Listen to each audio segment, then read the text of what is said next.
106 करोड़ रुपए कहाँ से आए बाबा? ये सवाल लोग पूछ रहे हैं। उस बाबा से पूछ रहे हैं जिसका 5 राज्यों में 1500 एजेंट हुआ करते थे और उसके टारगेट में रहती थीं औरतें। आप समझ ही गए होंगे। जुलाई की एक गर्म रात, बलरामपुर का एक गांव, धुएं से भरा कमरा, अरबी किताबें पढ़ती हुई कुछ लड़कियां और सामने एक कुर्सी पर बैठा एक पीर जिसे सब छांगुर बाबा के नाम से जाना करते हैं।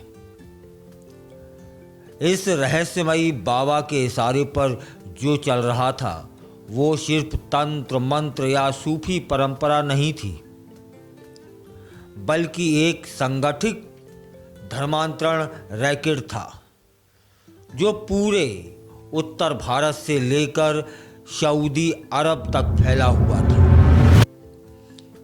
औरतों के दिमाग से खेला जा रहा था। उन्हें प्यार, निकाह और ऐशो आराम के सपनों में उलझाकर उनकी पूरी पहचान मिटाई जा रही थी। एक लड़की ने शुरुआत की। उसने सच बोलने की हिम्मत दिखाई और भांडा फूटता चला गया। वह लड़की 31 साल की, चलिए रानी नाम रख लेते हैं, असली नाम बताना उचित नहीं।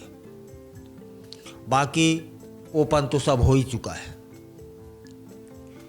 यह 31 साल की रानी आज अकेली है। परिवार और समाज दोनों ने किनारा कर लिया है, लेकिन उसके पास जो सच्चाई है जो हजारों लड़कियों की आंखें खोल सकती है।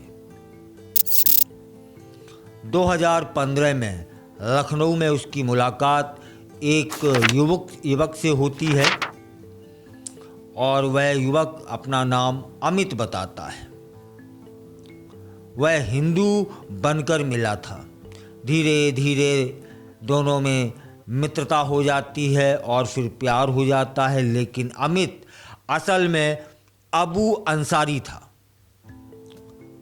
जब वो पूरी तरीके से उस पर विश्वास कर बैठती है तब वो उसे अपने घर वालों से मिलवाने ले जाता है, जहां सबने हिंदू नामों का मुखौटा पहना हुआ था। अकेले उस अमित नाम के शख्स ने नहीं जो अंसारी था, उसके पूरे परिवार ने। कोई कुछ बन जाता है, कोई कुछ बन जाता है। जो असली नाम थे वो छुपा लिए जाते हैं। और वहीं रानी की मुलाकात होती है नीतू उर्फ नसरीन से। वही नसरीन जिसे अब यूपी की ATS ने छांगुर बाबा के साथ गिरफ्तार किया है। पहली बार जब छांगुर बाबा से सामना होता है तब एक दिन नीतू उसे बलरामपुर के रहरा माफी गांव ले जाती है। एक बड़ा कमरा, लोबान का धुआं और सामने एक कुर्सी पर बैठा था छांगुर पीर बाबा। उसने कहा, अगर तुम इस्लाम कबूल लोगी तो तुम्हारी जिंदगी सुकून और दौलत से भर जाएगी। रानी ने तब सोचा ही नहीं था कि यह उसकी जिंदगी का सबसे बड़ा धोखा बनने वाला है। फिर उसका धार्मिक नाम परिवर्तन होता है और अबू अंसारी से निकाह। लेकिन निकाह के 2 दिन बाद ही उस पर अत्याचार शुरू हो जाते हैं। मारा जाता है, पीटा जाता है, धमकाया जाता है। तब फिर 2021 में वह इस शोषण से तंग आकर के लखनऊ लौटती है और विश्व हिंदू रक्षा परिषद की मदद से उत्तर प्रदेश एटीएस को पूरी कहानी बता देती है। उत्तर प्रदेश की एटीएस की जांच से ही खुलासा हुआ कि यह सिर्फ एक केस नहीं है। छांगुर बाबा और उसकी गैंग ने न सिर्फ उत्तर प्रदेश में बल्कि महाराष्ट्र में, मध्य प्रदेश में, कर्नाटक में, राजस्थान में सीक्रेट टीम खड़ी कर रखी थी। करीब 1500 एजेंट। इनका टारगेट क्या हुआ करता था कि 30 साल से कम उम्र की हिंदू महिलाएं और लड़कियां, इनसे कोड वर्ड में बात हुआ करती थी। दावत देना, कलमा सुनाना, रोशनी में लाना जैसे शब्द असल में धर्मांतरण के इशारे थे। और इसके पीछे था 106 करोड़ रुपए का बड़ा फंडिंग नेटवर्क, जिसकी जांच अब ईडी और आईबी तक कर रहे हैं। इसी में दूसरी पीड़िता भी सामने आती है। वो कहती है कि सऊदी अरब तक नेटवर्क फैला हुआ है। बेंगलुरु की रहने वाली बबीता, यह भी बदला हुआ नाम है, ने बताया कि एक युवक राजू राठौर ने उससे इंस्टाग्राम पर संपर्क किया। बाद में जानकारी हुई कि वह वसीम है, जिसने उसे सऊदी अरब बुलाया, फर्जी पासपोर्ट बनवाया और निकाह और धर्म परिवर्तन के लिए दबाव डाला। जब बबीता ने इनकार किया तो उसका गैंगरेप कराया गया और अश्लील वीडियो के जरिए ब्लैक मेलिंग शुरू हो गई। जैसे तैसे वह भारत लौटती है और एफआईआर दर्ज हो जाती है। पूछताछ में बड़े खुलासे हुए हैं। 5 जुलाई 25 को उत्तर प्रदेश एटीएस ने छांगुर बाबा और नसरीन को लखनऊ से गिरफ्तार किया। अब खुलासा हो रहा है कि यह पूरा का पूरा नेटवर्क विदेशों से भी फंडिंग लेता था और लड़कियों का इस्तेमाल कर कट्टरपंथी संगठनों तक संबंध बनाता था।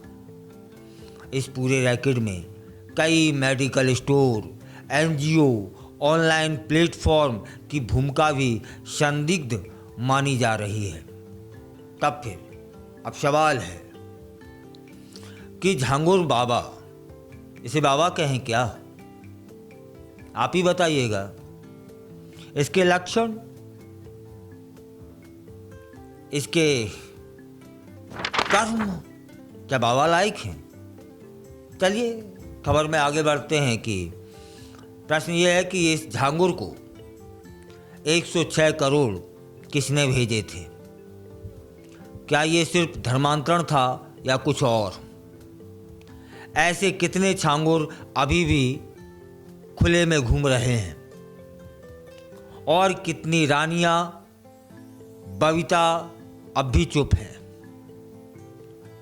इस कहानी में सिर्फ एक यह बाबा नहीं बल्कि वो पूरा सिस्टम नंगा हो रहा है जो लड़कियों की भावनाओं और आस्था से खिलवाड़ करता है। यह सिर्फ धर्मांतरण नहीं, यह पहचान की हत्या है, भरोसे का बलात्कार है और संविधान के साथ गद्दारी है। अब समय आ चुका है कि ऐसे लोगों के चेहरे बेनकाब हों और समाज आंखें खोलकर देखे। आस्था के नाम पर चल रही काली साजिशों को परखे।